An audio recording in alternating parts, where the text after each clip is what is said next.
Welcome to your deep dive. Today we're going global. Oh, exciting. Yeah. We're exploring a 2015 report on the state of Indigenous peoples worldwide. Wow. And we've got material covering almost every continent.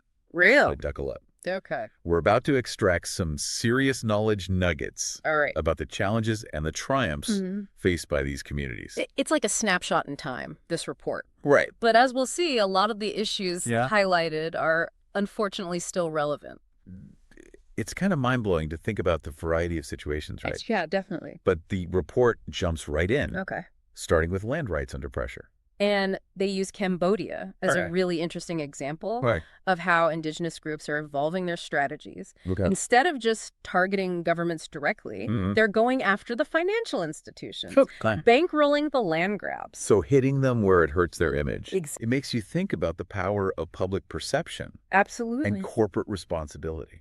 By highlighting the negative social impact of these investments, Indigenous groups are forcing these institutions to consider the human cost of their actions. It's like a new kind of activism, right? Yeah. Using financial leverage to protect their rights. Absolutely. But then the report takes us to Russia. And it's a completely different story. Right. We see a concerning trend of legislative changes that actually restrict Indigenous rights to land and resources. So it's like going backwards. Yeah. And get this. What? It's not just impacting unprotected lands. Oh, wow. These changes affect even designated protected areas. Wow, that's a big deal. Yeah. It feels like a deliberate attempt to undermine their control over these ancestral lands. And speaking of attempts to silence dissent, the report mentions the case of Rodion Solyandzika. Yeah, this Russian Indigenous activist. Was prevented from attending the World Conference on Indigenous Peoples, the WCIP for short, due to alleged passport issues. Passport issues? Yeah. Sounds a little suspicious, don't you think? It certainly raises questions about whether this was a genuine bureaucratic issue or a deliberate attempt to silence a critical voice. It really highlights the challenges Indigenous activists often face when trying to advocate for their rights on the global stage. Okay, so we've seen two very different approaches to land rights. One using financial pressure, the other legislative control.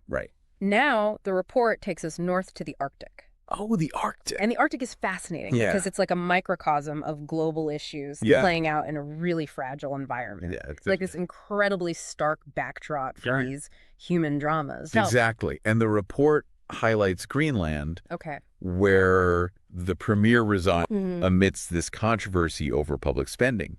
But what's interesting is that in the midst of this political turmoil, civil society groups in Greenland are seizing the moment. They're like, hey, while you're figuring things out, let's talk about transparency and our involvement in these decisions about resource extraction. It shows how these internal political struggles can create opportunities for Indigenous communities to push for greater control over their resources and their future. It's like they're taking advantage of the chaos in a way. A good way. In a good way to kind of push their agenda forward. But then the report shifts focus to Canada. And we see a different kind of crisis unfolding, a housing crisis. A housing crisis. Yeah, and this one is hitting the Inuit communities particularly hard, which makes sense given the remote locations and harsh conditions. But the report doesn't just say housing crisis. It dives into the real impact on people's lives. That's right. This crisis is directly impacting the health and well-being of these communities. It's not just about a lack of physical shelter. It's about the social and cultural consequences of inadequate housing. And, speaking of basic needs, the report also calls out Canada's Nutrition North Canada program. You'd think a program with that name would be all about ensuring food security, right? You would, but it's been criticized for not effectively addressing the issue of affordable food access in those remote Inuit communities, which really underscores the fact that well-intentioned policies often fall short when they don't consider the unique challenges faced by the people they're meant to serve. It's like a disconnect between good intentions and practical implementation. Okay, Shifting gears a bit, the report moves on to resource extraction. And it really portrays it as this double-edged sword. It is, yeah. On one hand, you have the potential for economic opportunities and development. But on the other hand, there are serious concerns about environmental damage, cultural disruption, and the violation of indigenous land rights. And the report highlights this tension perfectly. With two contrasting examples from North America.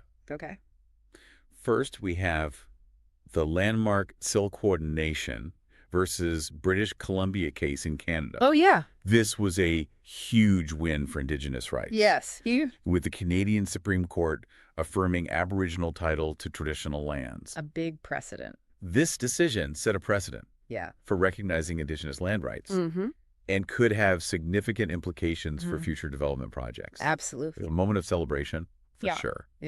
But then, almost simultaneously, the U.S. government approves a land swap for a copper mine in Alaska. Despite significant opposition from indigenous groups. It really highlights the complexity of this issue. It does. It shows that even with legal victories and growing recognition of indigenous rights, there's still a long way to go in ensuring that those rights are respected in practice. And it's not just a legal battle. The report quotes IWGIA President Cyril Scott describing the approval of the Keystone XL pipeline as an act of war. I mean, talk about powerful language. It speaks to the profound connection indigenous communities have to their lands and the sense of violation they feel when those lands are threatened by resource extraction projects. It's clear that this isn't just about economics. It's about cultural survival, spiritual identity, the very fabric of their communities. Absolutely. And that sentiment is echoed throughout the report as we move on to Latin America. There we see these ongoing struggles for recognition and self-determination playing out against a backdrop of historical injustices and systemic inequality. The report doesn't shy away from some of the darker aspects of the story. One particularly disturbing case highlighted in the report is the Ayotzinapa case in Mexico.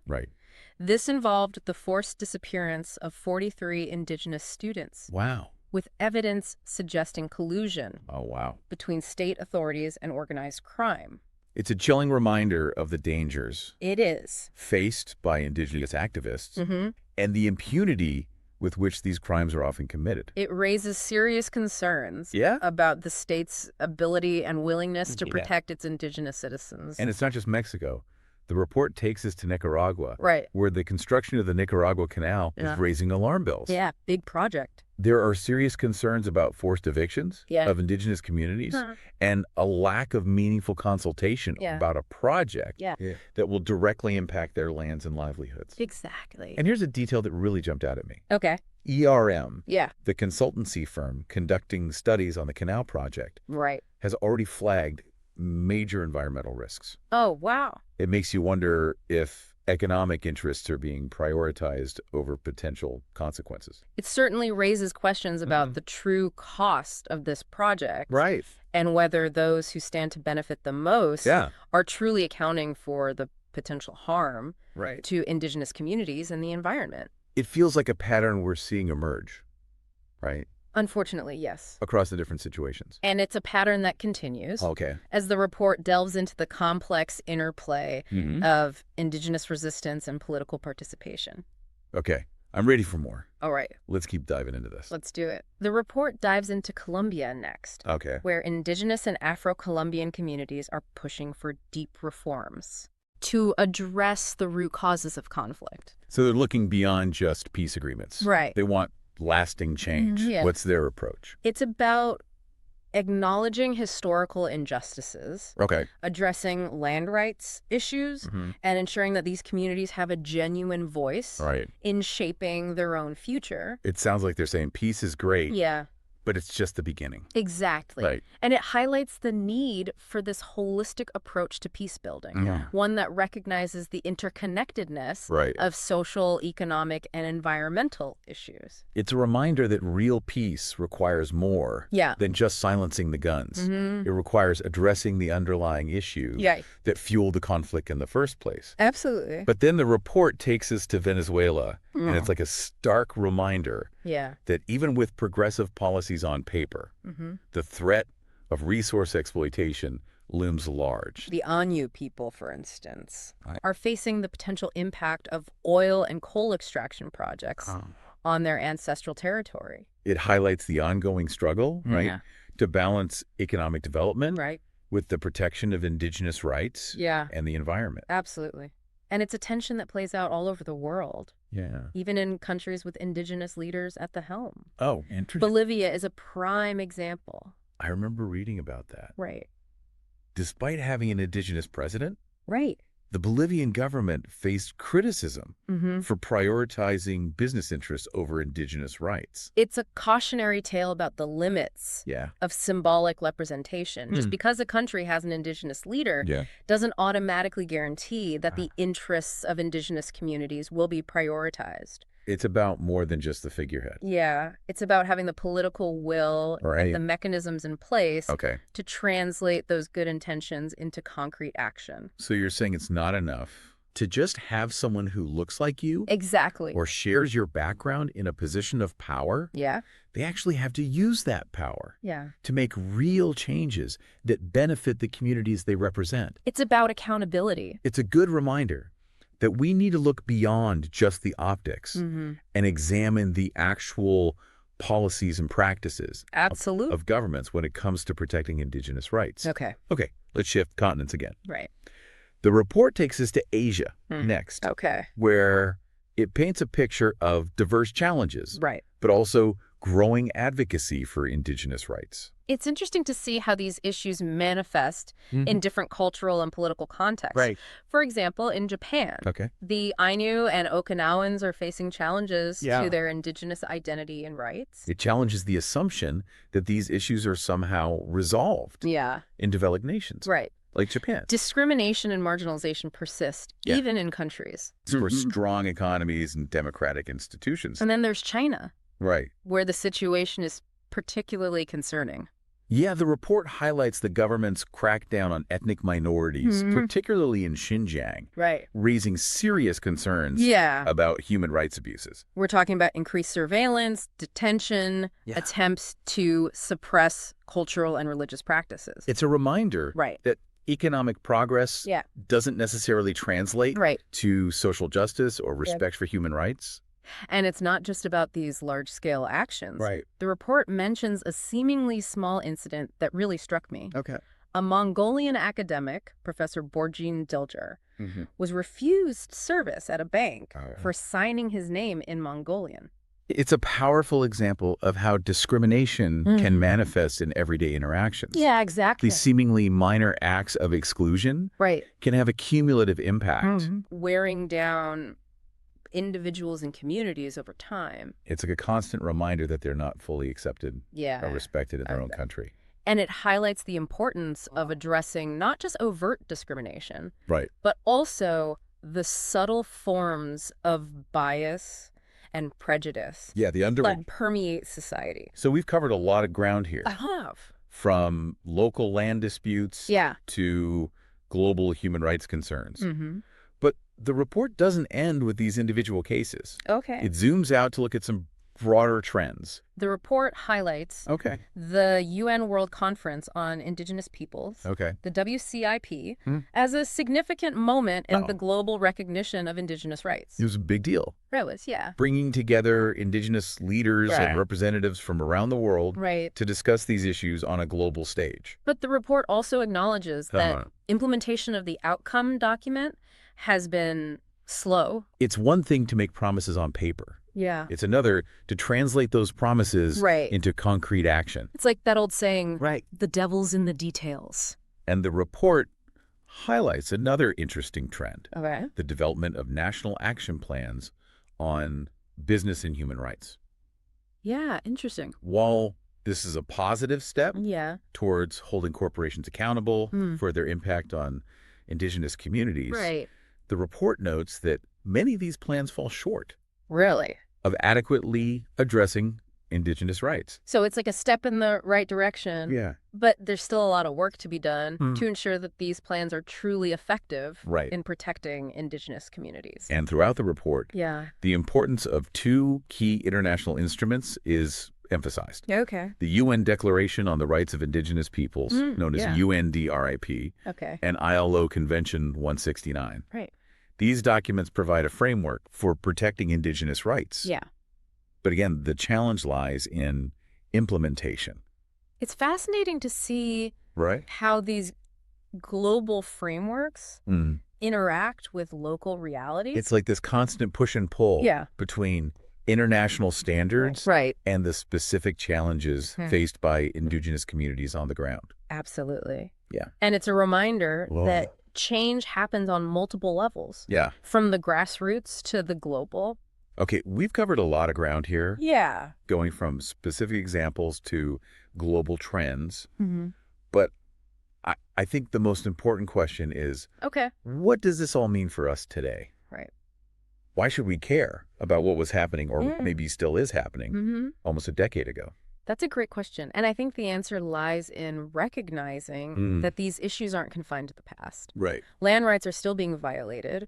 Resource extraction projects continue to displace communities and damage the environment. Right. Indigenous peoples around the world are still fighting for recognition, self-determination, and basic human rights. It's like this report is a snapshot of a struggle that continues to this day. Exactly. And understanding the historical context is crucial for understanding the current situation. So it's not just about looking back. It's about understanding how the past informs the present and how we can learn from these experiences to create a more just and equitable future. It makes you wonder, what's changed since 2015? Have things gotten better? Worse? Yeah. Are we making progress? I guess that's a deep dive for another day. Perhaps. Yeah. But even reflecting on these issues, bringing them to light is a step in the right direction. It's about keeping the conversation going right. Absolutely. And recognizing that we all have a role to play in supporting Indigenous communities and advocating for their rights. Before we wrap up, I want to leave our listener with a thought. Okay. It wasn't explicitly mentioned in the report, but it's been swirling in my mind throughout this deep dive. All right. Considering all we've learned, how can we as individuals support Indigenous communities in their struggles? Right. What responsibility do we have to amplify their voices and hold governments and corporations accountable? That's a powerful question, and I think it's one we all need to grapple with. It's not just about understanding these issues intellectually. Right. It's about taking action, using our voices and choices to create a more just and equitable world. It's about recognizing that we are all interconnected and our actions, however small they may seem, can have a ripple effect. Exactly. Whether it's educating ourselves, supporting Indigenous-led organizations, or advocating for policy changes. Right. We all have a role to play. It can feel overwhelming at times. It can. But it's also empowering to know that we're not powerless. Right. We can make a difference. We can. Okay. I think that's a wrap on this deep dive. Sounds good. What a journey it's been. It has been. From Cambodia to Canada, Nicaragua to Nicaragua. Yeah. We've covered a lot of ground. We have, and I hope our listener has come away with a deeper understanding of the complexities of Indigenous issues around the world. More importantly, I hope this sparks a desire to learn more and to get involved in supporting Indigenous communities in their struggles for justice and self-determination. That's a great takeaway. Thanks for joining us. Yeah, thanks for being here. You're on this deep dive. We'll see you next time. It's like you said, awareness is the first step. Right. And then taking action. Yeah. But where do we even begin? The issues are so complex, and we're just one person. Yeah.